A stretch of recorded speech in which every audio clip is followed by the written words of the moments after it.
அனைவருக்கும் வணக்கம். இன்று நாம சந்தித்து பேசியிருப்பது எங்கள் ஊரில் இருக்கக்கூடிய அறிவியல் ஆசிரியர் அண்ணன் ஜோசப் ரென்சோ அவர்களோடு. ஜோசப் ரென்சோ அண்ணா வணக்கம். வணக்கம். நலமா இருக்கீங்களா? நலமா இருக்கேன். தண்ணீர் எவ்வளவு முதன்மையான தேவை அப்படிங்கறது நமக்கு தெரியும். நம்ம சமகாலத்துல நிறைய மக்கள் குழந்தையின்மை பிரச்சனையால அவஸ்தைப்பட்டு இருக்காங்க. அது போல நிறைய பேர் உடல் ரீதியான பாதிப்புகள் நிறைய பேர் ஏற்பட்டு கொண்டிருக்கிறது. எலும்புகள் பலவீனமாகிறது, மூட்டு வலி, கழுத்து வலி, இந்த மாதிரிப்பட்ட பிரச்சனைகளால அவதிப்படுறது. அது போல நிறைய மக்கள் உடல் வலிவின்மையான பிரச்சனைகளான அவதிப்பட்டிருக்காங்க. அப்போ அது குறித்து நம்ம சிந்திக்கும் போது அதுக்கு காரணி என்ன அப்படின்னா நீர். அதுதான் நம்ம அருந்தக்கூடிய நீர் தான் காரணி அப்படிங்கறத நம்ம தெரியும். அதுல என்னென்ன காரணிகள் அந்த நீர்ல இருக்கு அப்படிங்கறத குறித்து கொஞ்சம் விளக்கமா சொல்ல முடியுமா? சொல்லுவேன். அதாவது நமக்கு முக்கியமா முதல்ல நம்ம மனுஷனுக்கு தேவை காற்று, ரெண்டாவது தண்ணி, அடுத்தது உணவு, அடுத்தது இருப்பிடம், மற்ற தேவைகள், இதெல்லாம் தேவை. இதுல ரெண்டாவது தேவையான நீர். அப்போ நம்ம எது பொல்யூஷன் அடைஞ்சாலும், இப்போ காற்று மாசுபாடு அடைஞ்சாலும் அல்ல நில மாசுபாடு அடைஞ்சாலும் அது மனுஷனை சேரக்கூடிய தண்ணி விளையாட்டு. இப்போ காற்று மாசுபாடு இடும்போது என்ன பிரச்சனை ஆகுதுன்னா, அந்த புகை மழை தண்ணி விளையாட்டு, தண்ணி விளையாட்டு நம்ம குடிக்கக்கூடிய தண்ணியில வந்துடுது. அதுபோல் நில மாசுபாடு அடைதல், அதாவது உரம் போடியும் செயற்கை உரங்கள், அடுத்தது இந்த ரசாயன பூச்சிக்கொல்லி மருந்துகள், இந்த இதை தண்ணியில வந்துடுது.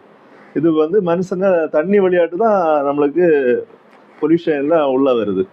இதனால என்ன ஆகும்னா பல பிரச்சனைகள், அதாவது கேன்சரு, இன்ஃபர்டிலிட்டி, மலட்டுத்தன்மை, அடுத்தது தோல் நோய்கள், பல, அதாவது உடல் உபாத இந்த ராஜ உறுப்புகள் ஃபெயிலியர் ஆகுது. அதாவது கிட்னி, முக்கியமாக கிட்னி பாதிக்குது, லிவர் பாதிக்குது. இதனால நம்மளுக்கு தொடர்ந்து பிரச்சனை, ஒரு வலுவிழந்த சமுதாயம் உருவாகிட்டே இருக்குது. இப்போ கூடலூரில் 845 குழந்தைகள் மரபியல் பிரச்சனைகளால் பாதிக்கப்பட்டிருக்கு, மூளை வளர்ச்சி இல்லாமல் இருக்காங்க. நமது பகுதியிலேயும் அந்த கலியங்குளம் பகுதியில் பார்த்தீங்கன்னா, பெருஞ்சலமில் கலியங்குளத்தில் சிஸ்டர்ஸ் நடத்தக்கூடிய ஒரு ஆர்பனேஜ் இருக்கு. அதில் பார்த்தா ஃபுல்லாக மூளை வளர்ச்சி இல்லாத பிள்ளைகள். இப்போ இந்த மனித பிறப்பானு உள்ள மனுஷனாக பிறந்திருக்காங்கன்னா எப்படின்னு தெரியல. தலை எங்கே இருக்கு, வால் எங்கே, இந்த கால் எங்கே இருக்கு, அந்த மாதிரி பிள்ளைகள் பிறந்திருக்காங்க நமது மாவட்டத்திலையும். அதை நம்ம பார்க்கறதில்லை. அரசியல்வாதிகளும் யாருமே அதை தெரிந்து கொள்வது குறைவாக இருக்கு. என்னெல்லாம் பிரச்சனை, தண்ணினால வரக்கூடிய பிரச்சனையை அவேர்னஸ் குறைவாக இருக்குது. அப்போ முக்கியமாக நமக்கு வீடுகளில் இப்போ பொல்யூஷன் எப்படி வருதுன்னா, முதல்ல டாய்லெட்டில் இருக்கக்கூடிய நிறைய வீட்டில் செப்டி டேங்க் ஒழுங்காக கட்டியே கிடையாது, லீக்கேஜ் வருது. எப்படினாலும் மேலே உள்ள தண்ணி கீழே வந்துடுது. அதில் கார்பிக் யூஸ் பண்ணியும், கார்பிக் விளையாட்டு தண்ணி மற்ற கிணற்றுக்கு வருது, அந்த போருக்கு வருது. அந்த தண்ணியை குடிக்கும், அது நம்மளுக்கு விஷமாட்டு மாறுது. அது மட்டும் இல்லை, பிளாஸ்டிக் பிவிசி பாலிரெசின் கோடு 3 ஆகும். பிவிசி பயன்படுத்த தடை செய்யப்பட்ட ஒரு பிளாஸ்டிக். அது தண்ணீர் உணவு போன்ற பொருட்கள் அந்த பிவிசியில் யூஸ் பண்ணவே கூடாது. ஆனால் பெரும்பாலான எல்லா வீடுகள்லையும் 95%, 99% எல்லா வீடுகள்லையும் பிளாஸ்டிக் பைப்பு தான் போட்டிருக்காங்க. அதனால ஒரு பெரிய பிரச்சனை வருது. பிளாஸ்டிக் டேங்க் யூஸ் பண்ணியும் அதனால நமக்கு பெரிய பிரச்சனை. முன்னோர்கள் பார்த்தீங்கன்னா கல் தொட்டி யூஸ் பண்ணாங்க, அவங்களுக்கு பெரிய பிரச்சனை. சிமெண்ட் தொட்டி கூட பெரிய பிரச்சனை கிடையாது. அப்போ இதெல்லாம் நம்ம ஒரு மக்கள்கிட்ட ஒரு அவேர்னஸ் உருவாகணும். பிளாஸ்டிக் பாட்டில் யூஸ் பண்ணியும், பிளாஸ்டிக் பாட்டில் நம்ம கடையில் 20 ரூபா கொடுத்து இப்போ தண்ணி, சுத்தமான தண்ணின்னு வாங்கி குடிக்கும். அதுலேயும் 2 லட்சம் மைக்ரோ பிளாஸ்டிக், கண்ணுக்கு தெரியாத பிளாஸ்டிக் கலந்துருக்கு அப்படின்னு உறுதி பண்ணியாச்சு. அதுபோல நம்ம பிளட்டில், தாய்ப்பாலில் எல்லாம் பிளாஸ்டிக் துகள்கள் கலந்துள்ளது. அதுவும் அறிவியல் ஆய்வு மூலம் உறுதிப்பட்டுள்ளது. இதை தவிர்க்க நம்ம பிளாஸ்டிக்கில் தண்ணீரும் பிளாஸ்டிக்கும் கலக்காத வண்ணம் செய்யணும். இரும்பு பைப் யூஸ் பண்ணுங்க, நம்ம கவர்மெண்ட் ரூல்ஸே இருக்கு. இரும்பு பைப் யூஸ் பண்ணுங்க. பாட்டிலுக்கு பதிலாக செம்பு, அந்த செம்பில் செய்த பாட்டிலோ அல்லது மற்ற கண்ணாடி பாட்டில் இப்போ இறங்கிருக்கு, 100 ரூபாய்க்கு கிடைக்குது, அந்த மாதிரி பாட்டிலை யூஸ் பண்ணுங்க. இப்படிப்பட்ட காரியங்களை செய்யும்போது நம்ம மேம்படுவோம், நம்முடைய தண்ணீர் மேலாண்மை மேம்படும்.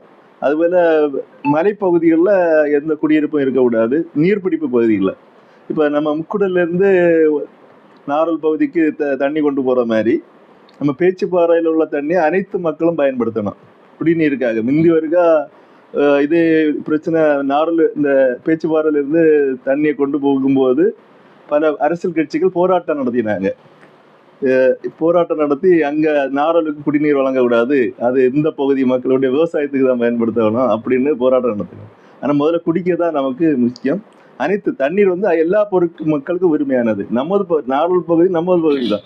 அங்கேயும் வந்து குடிநீருக்காக தண்ணியை கொண்டு போகணும். இல்லை நாரல் மட்டும் இல்லை, குளுத்துறை இந்த பகுதியில் பார்த்தா இப்போ கேன்சர் அதிகமாக இருக்குது, மலட்டுத்தன்மை அதிகமாக இருக்குது. இதை வந்து நம்ம அவாய்ட் பண்ணணும். இதற்கான முயற்சிகளை அரசு மேற்கொண்டால் தான் முடியும், தனிநபரால் முடியாது. இதை மக்களுடைய தண்ணீரை குறித்துள்ள விழிப்புணர்வு அதிகப்படுத்த வேண்டும். தண்ணீரில் 2 டெஸ்ட் பண்ணணும். டெஸ்ட் பண்ணி தான் மக்களுக்கு அதை வழங்கணும். இந்த இயற்கை அந்த ஃபில்டர் வந்து மற்ற ஆர்ஓ ஃபில்டரை விட மற்ற கார்பன் ஃபில்டர், அதாவது நிலக்கரியில் செய்யப்பட்ட அந்த ஃபில்டர் வந்து யூஸ் பண்ணியது. அப்படி இயற்கையான தண்ணீரை அந்த கார்பன் ஃபில்டர் பண்ணி ஒவ்வொரு வீட்லேயும் கார்பன் ஃபில்டர் பண்ணி குடித்தாச்சுன்னா மக்கள் வந்து நீடித்த வாழ்க்கை வாழ முடியும். நம்ம நாடு நல்லா இருக்கும். இதை பிரச்சனைகளை கண்டிப்பாக மக்கள் அறிஞ்சிருக்கணும். அதை தெரிஞ்சாதான் நம்ம எதிர்கால சமுதாயம் வளமான சமுதாயமாக மாறும். அப்போ தான் மூலத்திறன் அதிகமான பிள்ளைகள் பிறக்கும். அப்போ தான் அறிவியல் இப்போ அரசாங்கம் பார்த்தா அறிவியலை வளர்க்க கோடிக்கணக்கில் செல்லப்படும். எஸ்ஐடிபி, விக்சித் பாரத், பல்வேறு போட்டிகள், வானவில் மன்றம், அப்படி ஏகப்பட்ட அதாவது அறிவியல் தான் இன்னைக்கு போட்டியாக இருக்குது. அதை நம்ம வளர்க்கணும், அறிவியலை வளர்க்க. அது இதெல்லாம் அரசாங்கம் செய்தால் போதாது. நம்முடைய அடிப்படை சுவர் இருந்தால் தான் சித்திரம் வரைய மாதிரி நம்ம உடம்பு மூளைத்திறன் எல்லாம் அதிகம். நம்ம உடம்பே மூளைத்திறன். ஃபர்ஸ்ட் பிரெயின் நம்ம மூளை இருந்தாலும் செகண்ட் பிரெயின் நம்ம வயறு, உடம்பே நம்ம மூளை தான். உடம்பு ஃபுல்லாக எவரி பாடிஸ் வந்து நம்ம உறுப்புகளும் எல்லா உறுப்புகளும் மூளை தான். அதை நம்ம நல்லா வச்சிருந்தா தான் நம்ம மூளைத்திறன் அதிகரிக்கும், செயல்திறன் அதிகரிக்கும். நம்ம நாடு வந்து ஒரு வல்லரசு நாடு, வலிமையான நாடாக உருவாது. வலிமையான இளம் தலைமுறை தேவை. அதை வளர்த்துருக்கணும்னா அது கண்டிப்பாக பிளாஸ்டிக்கை ஒழிக்கணும். பிளாஸ்டிக்கை ஒழிக்கக்கூடிய பொருட்கள் வந்துருக்கு இப்போ மாடல். அதை வந்து யாருன்னா ஊக்குவிக்கல. அந்த காய்கறியில இருந்து எல்லாம் பிளாஸ்டிக் எல்லாம் ரெடி பண்ணியாச்சு. அதுபோல நம்ம இப்போ கல்யாண வீட்டில் இருக்க பிளாஸ்டிக் கப்பில் உள்ளார பார்த்தீங்களா ஒரு பிளாஸ்டிக் கோட்டிங் உள்ள ஒரு இது வந்துருக்கு. பிளாஸ்டிக் கோட்டிங் உள்ளார இருக்குது. நம்ம சூடு தண்ணி ஊற்றி குடிக்கும். எப்படியும் ஒரு 25,000க்கு மேலே மைக்ரோ பிளாஸ்டிக் நம்ம வயிற்றுக்குள்ளே போயிட்டு இருக்கு. அதுக்கு பதிலாக யாரோ பிளாஸ்டிக் இது வந்தாச்சு. இந்த கரெக்டான பேப்பர்லேயே செய்தது, பியூரா பேப்பரில் செய்தது, அந்த மாதிரி எல்லாம் வந்துட்டு. அல்லது காய்கறி வேஸ்ட்டில் செய்யக்கூடிய பிளாஸ்டிக் இது அந்த மாதிரி வந்துட்டு வந்து மாற்றாக பயன்படுத்தக்கூடிய நிறைய பொருட்கள் வந்துட்டு. கோதுமை உமியில செய்யக்கூடிய தட்டுகள் அந்த மாதிரி எல்லாம் வந்துட்டு இப்போ அந்த கமுகு பாலையில இருந்து செய்யக்கூடிய தட்டுகள் எல்லாம் வந்துட்டு அதை பயன்படுத்த வேண்டும். ப்ரஷ்ஷு இதெல்லாம் வந்து அதுக்கு பதிலாக நான் ஆல்டர்னேட் எல்லாத்துக்கும் கொண்டு வரணும். கொண்டு வந்து நம்ம அப்போதான் நம்ம இளைய சமுதாயத்தை பாதுகாக்க முடியும். அல்லது பிளாஸ்டிக்னா தான் அப்துல் கலாம் ஐயா அவர் சொன்னார், அணுகுண்டை விட பிளாஸ்டிக் டேஞ்சர். உண்மையிலே அது கரெக்டு. அந்த பிளாஸ்டிக்கை நம்ம லைஃப்ல இருந்து நம்ம டச் பண்ணக்கூடிய லெவலில் இருந்து எல்லாமே மாற்றணும். அப்போ தான் நம்ம இளைய சமுதாயத்தை பாதுகாக்க முடியும், வளப்படுத்த முடியும். அது மட்டும் இப்போ டிட்டர்ஜென்ட் சோப்பு முக்கியமாக அதை போடியதுனால அந்த டிட்டர்ஜென்ட் வந்து ஒரு மைக்ரோ பிளாஸ்டிக். நம்ம ஹேண்ட் வாஷ் அதுலேயும் மைக்ரோ பிளாஸ்டிக் இருக்குது. இந்த 7ஆம் கிளாஸ் பாடத்தில் இதெல்லாம் தெளிவாக அரசாங்கம் தமிழ்நாடு டெக்ஸ்ட் புக்கில் தெளிவாக இருக்குது. இப்போ நேற்றுக்கு நான் பார்க்கும்போது ஒரு ஒரு பிள்ளை வந்து பிளாஸ்டிக் வீட்டில் இருந்து ஹோட்டலில் ஆர்டர் பண்ணல, வீட்டில் என்ன செய்திருக்காங்க, ஒரு பிளாஸ்டிக் டப்பாயில் நூடுல்ஸ் வச்சு கொடுக்காங்க. நூடுல்ஸும் டேஞ்சரு, அந்த பிள்ளை சாப்பிடக்கூடிய அந்த பிளாஸ்டிக் டப்பாவும் டேஞ்சர். அப்போ நம்ம இளைய தலைமுறை இந்த படித்தும் பிள்ளைக்கு அந்த எப்படியும் ஒரு அந்த பிள்ளை வந்து 7, 8, 9, 9 படிக்குதா, இதெல்லாம் தெரிந்து கொண்டும் அந்த பிள்ளைகள் வந்து அந்த கல்வி அறிவை வாழ்க்கையில் வந்து பயன்படுத்த உள்ள அறிவு இல்லாமல் இருக்கு. அதை நம்ம வாழ்க்கையில் கொண்டு வரணும்.